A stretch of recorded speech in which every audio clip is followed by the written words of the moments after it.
Ես շնորհակալություն եմ հայտնում բոլոր ներկաներից մեր միջոցառմանը մասնակցելու համար։ Ես ուզում եմ արձանագրել, որ այս միջոցառման, այս հավաքի նպատակը լրագրողական հանրույթի լսելի լինելու հրամայականն է, որը խախտվել է ազգային ժողովի ղեկավարության կողմից եւ լրագրողների մասին իրականացվել են փոփոխություններ լրագրողներին առնչվող, որոնք որ չեն ճշտվել լրագրողական հանրույթի ներկայացուցիչների կողմից։ Սահմանափակումներ են իրականացվել լրագրողների աշխատանքում խորհրդարանի շենքում եւ լրագրողներից որևէ մեկը հնարավորություն չի ունեցել առաջարկ դիտողություն իրականացնելու այդ որոշման կապակցությամբ։ Ես ուզում եմ այստեղ հստակ ֆիքսել զանգվածային լրատվության միջոցների մասին մեր օրենքի լրագրողի հավատարմագրումը 6-րդ հոդվածը, որտեղ հստակ ասում է, որ ինչ է սահմանվում հավատարմագրված լրագրողների գործունեության մասով։ Պետական մարմիններում լրագրողների հավատարմագրման կարգը երբ որ սահմանվում է, հստակ նշվում է, որ հավատարմագրման կարգում չպետք է սահմանվեն, իսկ սահմանվելու դեպքում իրավական ուժ չունեն այնպիսի դրույթները, որոնք կսահմանափակվեն հավատարմագրված լրագրողի իրավունքը մասնակցելու տվյալ մարմնի դրա ստորաբաժանումներին, նիստերին, միջոցառումներին, բացառությամբ դրանց դռնփակ լինելու դեպքերին։ Այսինքն ազգային ժողովի խորհրդի ընդունած որոշումը հակասում է զանգվածային լրատվության միջոցների մասին օրենքի 6-րդ հոդվածի 3-րդ կետին։ Ուղիղ հակասություն ունենք, այսինքն մենք իրավական առումով այստեղ խնդիր ունենք եւ պետք է արձանագրենք։ Ինչպես նաեւ ուզում եմ արձանագրել, որ երբ որ խորհրդի նիստ ներկայացել ազգային ժողովի խորհրդի նիստը պետք է լինի հրապարակային, այնպես ինչպես տեղի են ունենում հանձնաժողովի նիստերը, ազգային ժողովի նիստերը, բայց խորհրդի նիստը չի եղել հրապարակային, հետևաբար այստեղ էլ վիճարկելու խնդիր ունենք իրավաբանորեն եւ կարծում եմ, որ այս երկու կետերի մասով առնվազն առաջիկայում իրավական գործընթացներ պետք է նախաձեռնի լրագրողական հանրույթը, իսկ ես այսօրվա մեր հավաքի նպատակը ինչպես հռչակել է իմ ելույթում դեռ պետք է ընտրվեի որպես մարդու իրավունքների եւ հանրային հարցերի մշտական հանձնաժողովի նախագահ, անհրաժեշտություն կա, որպեսզի լրագրողական հանրույթի ներկայացուցիչները բոլորը իրենց տեսակետը արտահայտեն առաջացած խնդրի վերաբերյալ եւ ամենևին ընդունելի չէ, որ լրագրողը պետք է հավատարմագրվի, որպեսզի ազգային ժողովի այգում իրականացնի մասնագիտական գործունեություն։ Ցավում եմ, որ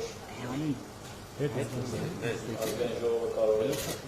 անհամեմատ կարևոր լիներ քննարկել, բայց դրան փոխարեն քննարկում ենք շատ հասարակ հարցեր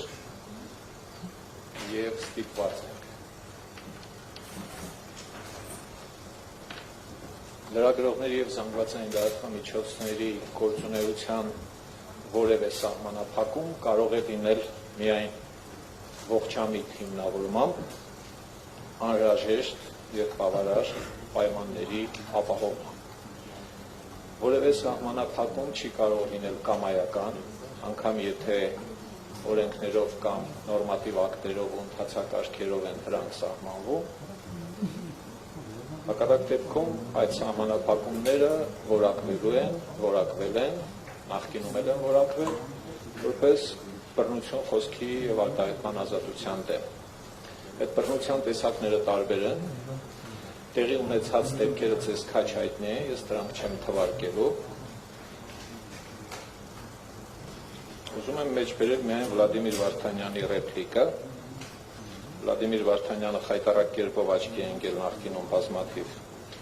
անհասկանալի, տարօրինակ, ամոթալի մտքերով, այս անգամ լրագրողների մասով, ինչպես հիշում եք, ասաց, թե չեմ կարծում, որ ձեզ կրտուկ լուսաբանելը լրագրողների գործն է։ Բռնապետությունները կամ բռնապետական ռեժիմները ինչ որ մի հատուկ ազդարարմամբ չեն ներդրվում որպես կանոն։ Ճիշտ է, երկրներ կան, որոնց պատմության մեջ այդ ռեժիմները ներդրվել են շատ հստակ հայտարարմամբ։ 73 թիվ սեպտեմբերի 11 Չիլի, ասենք թե, եւ այլն։ Այս մի դեպքում ես լսել եմ որոշ պատգամավորների, որոնք ասում են, որ իրենք համաձայն չեն պարոն Վարդանյանի այս մտքին, դա իր մասնավոր կարծիքն է եւ այլն։ Բայց դուք բոլորը շատ լավ հասկանում եք, որ բացի պատգամավոր լինելը շատ կարևոր հանձնաժողովի նախագահ է եւ մեծամասնական խմբակցության մեջ էական դերակատարություն ունեցող մարդ է։ Կասկածում եմ, թե երբևէ կհասկանա, թե որքան վտանգավոր եւ չարամիտ արտահայտություն է իր խոսքը։ Հույս ունեմ, որ խմբակցությունը իրեն կարգի կհրավիրի եւ այլևս կարգելի նման անհեթեթություններ խոսել, որոշել լրագրողների եւ լրատվամիջոցների անելիքները, այսով խորհրդանշական կերպով ուղղորդելով լրատվամիջոցների եւ լրագրողների անելիքի բնույթը եւ չափերը ու ծավալը։ Սա կոնցլագերական մտածողություն է։ Այն համակենտրոնացման ճամբարը, որում եղել ենք մենք տասնամյակներ շարունակ, կարծես թե արդեն պիտի նահանջեր եւ մի ոտով դուրս էինք եկել դրանից ու պիտի մեծ դժվարությամբ ու տանդաղ ազատ ու ժողովրդավարական երկրի ճանապարհ բռնեինք, բայց մարդը եւ իր համախոհները ետ են քաշում հասարակությունը դեպի այդ համակենտրոնացման ճամբար։ Մի օր էլ կորոշեն, որ բոլորը նույն համազգեստն է հագնելու։ Արմավիրի մարզպետը 2007 թվականին որոշել էր, որ բոլոր աշակերտները պիտի համազգեստ հագնեն։ Նախարարը ասում էր ոչ նման բան չկա, մարզպետը ասում էր կապտի հագնենք։ Ստեղից էլ պիտի առնենք։ Սրանք մեր պատմությունից խայտառակ օրինակներ են։ Ոչ մի փոխզիջում չի կարող լինել լրագրողների, լրատվամիջոցների իրավունքների սահմանափակման այսպիսի խայտառակ դեպքերի մասով։ Ոչ մի բանակցություն եւ սակարկություն չի կարող լինել, կապ չունի ով է իշխանությունը։ Այստեղ մարդիկ կան, որոնք 25 տարի կռիվ են արել, որպեսզի լրագրողների իրավունքները պաշտպանված լինեն։ Հիմա էլ ամեն դեպքից հետո հոգնել ենք արդեն։ Մելիքյան Աշոտը հենց զանգում է, ասում եմ համաձայն եմ, Աշոտ։ Չենք քննարկում ենք։ Հայտարարության տեքստ է մշակել մարդը։ Վերջին անգամները ասացի Աշոտ մի հատ էլ ուղարկի այդ մարդկանց։ Դրգի թող ստիպված լինեն պատասխանել, որպեսզի տարիներ հետո չասեն, մենք տեղյակ չէինք, թե լրագրողական կազմակերպությունները ինչ որ բողոքի հայտարարություն են արել։ Արած ունենանք ու միշտ անելու ենք այդ հայտարարությունները։ Համարեք, որ ամիս ամսաթիվն են փոխվում այդ հայտարարությունների, հարգելի պատգամավորներ, եթե հետո իհարկե կնայեք այս ելույթը, օթյակի հետ կապված։ Լսել եմ անհեթեթ արդարացումներ, թե լրագրողների անվտանգության համար ենք մենք լրագրողներին դուրս հանել կամ անվտանգության ուժերը։ Եթե շատ լուրջ են այս մտքերը, մի քանի կարգավորում կա սրա համար, աշխարհը փորձ ունի։ Մեկը այն է, որ հավատարմագրման պահին լրագրողին թուղթ է տրվում ստորագրելու, որ ներսում տեղի ունենալիք բոլոր դժբախտությունները, կովիդը, մնացածը, երկրաշարժերը, ջրհեղեղը, հեռնող շշերը, դրանց տված վնասների պատասխանատվությունը կրում է լրագրողը, ստանձնում է ինքը, որը ռիսկային կոտի է մտնում։ Ասենք ինչպես մարդը գնում է ռազմաճակատ, առանց հեգնանքի եմ ասում, լուսաբանելու հասկանալու է, որ իր անձնական ռիսկով է գնում։ Չեն տանում իրեն զորակշռով։ Մի լուծումը դա է։ Տվեք թող լրագրողները ով կստորագրի, թող մտնի ներս, ով չի ստորագրի, ասեն չէ, ախպեր, ներսում կարող է իսկապես մի անգամ շիշ է դրել, մյուս անգամ էլ աղյուս կարող է թռնել։ Երկրորդ կարգավորումը լրագրողներին տվեք պաշտպանական միջոցներ։ Ոչ մի հեգնանք չկա ասածս մեջ, սաղավարտ, զրահապաճկոն եւ համանման ուրիշ պիտույքներ, պարագաներ։ Երրորդ կարգավորումը օթյակի պատուհանները դարձրեք զրահապատ։ Զրահապատ, չէ, կա, փոխել են թե նոր խոսան։ Չէ, հիմա ասում են, որ օթյակի ներողություն։ Իմ իմանալով օթյակի պատուհանները զրահապատ չեն։ Դարձրեք զրահապատ։ Եթե մտածում եք, որ անվտանգությունը չի կարող ապահովել տարածքի անվտանգություն, այսինքն կարող է մեկը զենք ներս բերել կամ ասենք ակադեմիայի շենքից տրոնով զենք իջեցնել, պատգամավորներից մեկը վերցնի մտնի տաղիճ, ասենք թե, հա։ Դարձրեք զրահապատ, այդ անդերը դուրնել դարձրեք բան, էլի զրահապատ, լրագրողները ներսում իրենց գործը անեն։ Սրանք երեք կարգավորումներ են անհեթեթ արդարացումների եւ պատճառաբանությունների դեմ, թե լրագրողների անվտանգության խաթեր է արվել սա։ Այս թեման 3 ամիս է քաշելու։ Ինչ պասխովեց։ Ընդամենը կրկնեմ, ներողություն կրկնել չեմ սիրում։ Մենք, մեր կազմակերպությունը, մեր գործընկեր մի շարք կազմակերպություններ եւ ես անհատապես որևէ զիջումնային սակարկային խոսակցությունների մեջ չեմ կարող լինել, չենք կարող լինել։ Սա այն վերջին սահմանն է, որից հետո կոնցլագերի տարածքը ընդարձակվում է եւ սահմանափակվում են այն մնացած տարածքները։ Ամոթալի է, որ մենք այս հարցը քննարկում ենք, այս հարցը դարձրել են խնդիր փաստորեն եւ լուծում է պահանջում, ինչքան շուտ խորհրդարանական մեծամասնությունը վերանայի իր դիրքորոշումը, արագ վերացնի անօրինական, անհարկի, ոչ ողջամիտ սահմանափակումները, այնքան լավ հանրության համար, ինչպիսին էլ լինեն լրագրողների եւ լրատվամիջոցները, նրանք շատ տարբեր են իհարկե, եւ այնքան շուտ կանցնի Հայաստանի հիմնական խնդիրներին արդյունավետ ծառայելու։ Շնորհակալություն։ Ճիշտն ասած, վաղուց ազգային ժողովուրդ չի եղել, նույնիսկ չեմ հիշում երբ է եղել, եւ ինձ համար արդեն այսպես ինչ-որ իմաստով բռնապետական կարգերի հաստատմանը ես ականատես եղան հենց ընդունարանի, երբ որ տեսա, որ հրավիրալների ցանկում անուն ազգանունների կողքին նշված է, ով կարող է բջջային հեռախոսով մուտք գործել, ով ոչ, եւ դա տարածվում էր նաեւ մեդիա կազմակերպություններից մեկի ղեկավարի նկատմամբ, ինձ համար սա արդեն տարօրինակ է, ինչ է նշանակում հեռախոսներով, սրան կարելի է, սրան չի կարելի, չգիտեմ, սա ինչ էր, հիմա անցնեմ բուն քննարկման նյութին։ Նախ շատ զարմանում եմ, որ մենք բոլորս զարմանում ենք եւ այսպես ապշող, զարմացական ինչ-որ խոսք ենք ասում, իսկ ինչի վրա ենք զարմանում։ Այս տենդենսը նոր է։ 3 տարի առաջ դեռևս լրատվամիջոցների ղեկավարներ, մեդիա կազմակերպություններ հայտարարություններ են արել բազմիցս, բազմաթիվ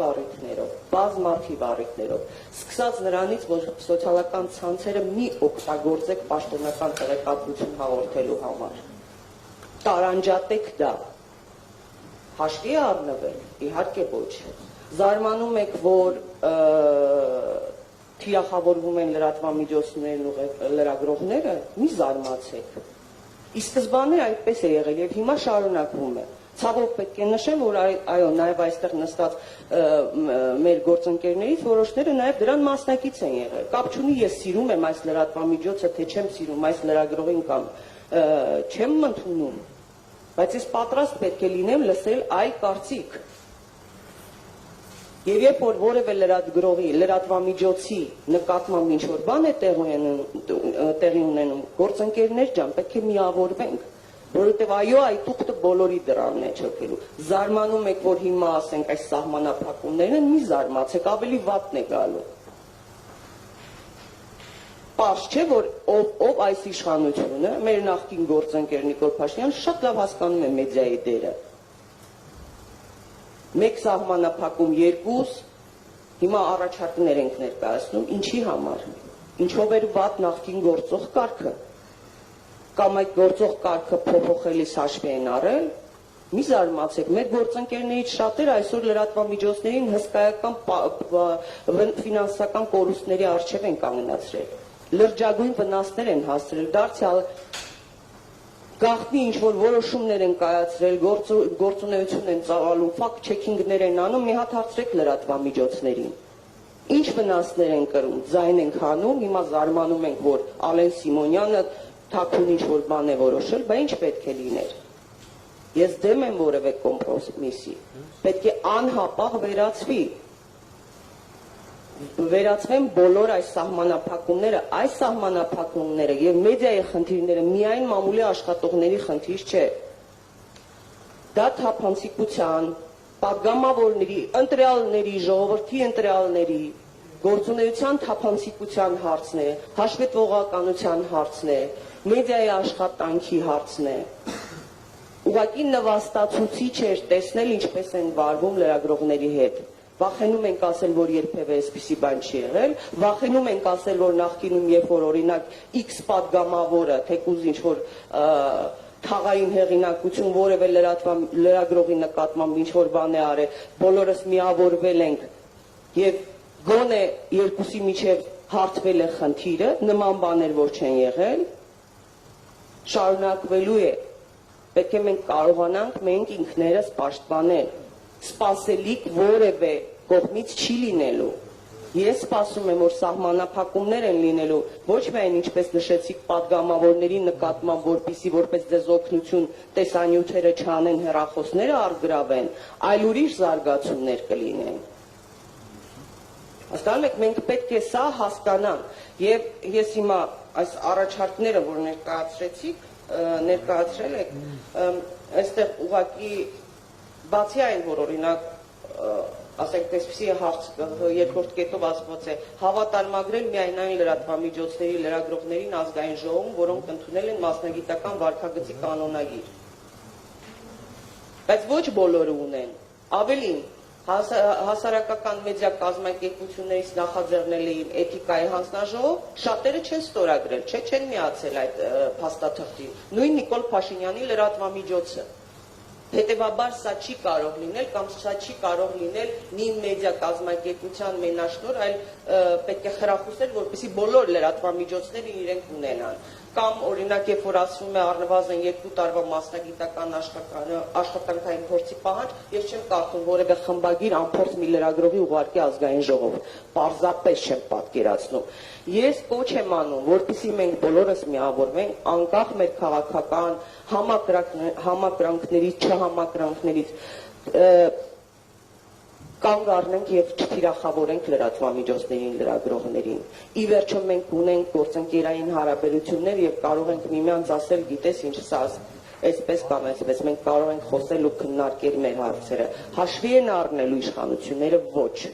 Ավելի է վատանալու, այո, իրավիճակը, նոր փաստաթղթեր են լինելու, այո, նոյեմբերի 9-ի փաստաթղթից հետո դուք որևէ փաստաթղթի վրա զարմանում եք, երկրի ճակատագիրի այսպես խեղաթյուրող վտանգող փաստաթղթից հետո, ոչ։ Եկեք միավորվենք ու հասկանանք, որ մենք ենք մեր խնդիրները լուծողը եւ պարզապես պետք է հայտարարվի մեր բոլորի կողմից որևէ կոմպրոմիս չպետք է լինի։ Գործող կարգը շատ նորմալ աշխատող կարգ էր։ Չեմ կարծում, որ լրագրողները դուք պետք է գործող այստեղ աշխատող լրագրողները դուք պետք է ասեք մեզ, նաեւ խմբագիր լինենք, մեդիա կազմակերպության ղեկավար դուք պետք է ասեք, հա, եւ պետք է անհապաղ պահանջենք վերացնել։ Հակառակ դեպքում ստանալու ենք համեմատություններ Նաիրի Հունանյանների հետ, չգիտեմ ուրիշների հետ, ինչ որ անվտանգության հարցեր են բարձրացնելու, ասելու են գիտեք ինչ ԱԱԾ-ի պահանջն է։ Հասկանում եք, սա վիրավորանք է եւ նստվածացուցիչ վերաբերմունք լրագրողի եւ մեր մասնագիտության նկատմամբ։ Շնորհակալ եմ։ Շնորհակալ եմ քննարկումը կազմակերպելու համար, իրապես կարևոր քննարկում եմ։ Ես պետք է ստիպված եմ արձանագրել, որ այն իրադարձությունները, որոնց ականատեսը մենք եղանք վերջին 1 ամսվա ընթացքում, սկսված հուլիսի 30-ի որոշումից, այսինքն որոշման մեջ 01 որոշման մեջ փոփոխությունների մասին որոշումից, վերջացրած օգոստոսի 11-ին, օգոստոսի 24-ին եւ 25-ին լրագրողների նկատմամբ կիրառված բռնություններից, սրանք աննախադեպ են, սրանք անընդունելի են եւ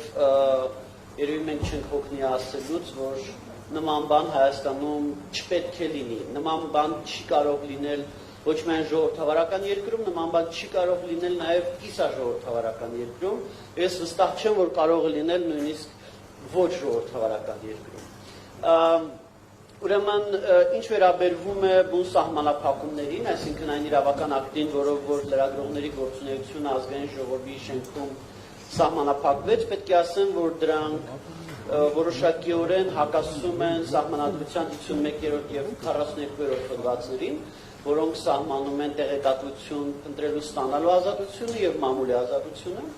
Մայրօրենքի այդ երկու նորմերը հստակ ամրագրում են, որ այդ իրավունքները կարող են սահմանափակվել միայն օրենքով եւ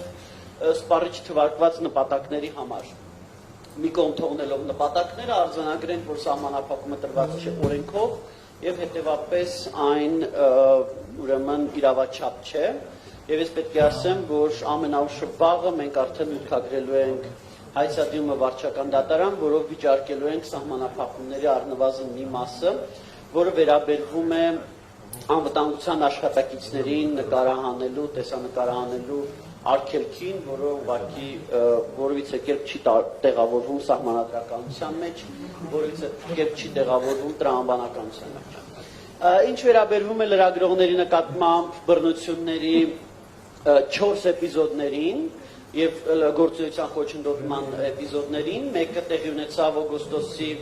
11-ին, երբ լրագրողներին ուժով հեռացրեցին ազգային ժողովի նիստերի դահլիճի օթյակից, մյուսը տեղի ունեցավ ամսի 24-ին, երկու էպիզոդ տեղի ունեցավ ամսի 24-ին, մի էպիզոդը դա այն էր, երբ լրագրողներին կրկին հեռացրեցին օթյակից եւ երկրորդ էպիզոդը ազգային ժողովի падգամավոր Վահե Ղալումյանի կողմից լրագրողների նկատմամբ բռնության գործադրման էպիզոդն է եւ վերջին 4-րդ էպիզոդը ամսի 25-ին ազգային ժողովի օթյակից կրկին լրագրողներին հեռացման դեպքն է, երբ դա արվեց առավել մեծ բռնության գործադրմամբ։ Այս 4 էպիզոդներով մենք ներկայացրել ենք հանցագործության հաղորդումներ դատախազություն եւ հետևողական ենք լինելու գործի հարուցմանը։ Թերևս այսքանը ես պետք է նորից ասեմ, որ սա ուղղակի անընդունելի է։ Այո, կային լրագրողներ, որոնց պահվածքը նախկինում, որոնց պահվածքը այդքան էլ ցած ասած օրինակելի չէր, բայց եթե ինչ-որ մի քանի լրագրողներ խախտում են էթիկայի չգրված կանոնները, դու պետք է գրես այնպիսի կանոններ, որ այդ մի քանի լրագրողներին բերես էթիկայի դաշտ եւ ոչ թե ուղղակի պատերազմ հայտարարես ամբողջ լրագրողական դաշտին եւ ինչը պակաս կարևոր չէ, արժեզրկես ամբողջ լրագրողական համայնքը եւ լրագրողների դերը հասարակությունում եւ լայն հանրությանը սկսես տրամադրել լրագրողների դեմ, ինչը շատ վտանգավոր տենդենց է, ինչը ցավոք սրտի մենք տեսնում ենք իրականացվում է ազգային ժողովի նախագահի եւ վարչապետի կողմից։ Շնորհակալ եմ, ես ուզում եմ ամփոփել այսօրվա հանդիպումը, ես շնորհակալ եմ բոլոր մասնակիցներին եւ ուզում եմ արձանագրել, որ այս հանդիպումը եւս կարող ենք համարել բարձրացված ձայն, բողոքի ձայն, այսինքն սա էլ ձեր ասած ակցիաներից մեկը կարող եք համարել, որտեղ որ դուք կարողացաք արտահայտել այն տեսակետը, որը արտահայտելու իրավունքից զրկված եք եղել խորհրդարանի ղեկավարության կողմից, այդ հնարավորությունը ձեզ չի տրվել եւ հիմա մենք հետին թվով ուղղեցինք այդ սխալը խորհրդարանում, ցավոք սրտի իշխանության ներկայացուցիչները որևէ մեկը չներկայացավ այս հանդիպմանը, ինչը եւս վերաբերմունք է եւ այնուամենայնիվ ես որպես արձանագրում կասեմ, որ ամփոփ մի արձանագրություն կազմենք, թե ինչ պահանջներ հնչեցին եւ ինչ առաջարկություններ կան, դա կլինի հրապարակային փաստաթուղթ, կհրապարակենք, որ ինչ քննարկվեց հանձնաժողովում, ինչ պահանջներ ներկայացվեցին եւ հուսանք, որ ականջալուր կլինեն։ Եթե ոչ, արդեն դուք ազատ եք ձեր մնացած ակցիաները եւ գործողությունները պլանավորելիս։ Շնորհակալ եմ այսօրվա համար։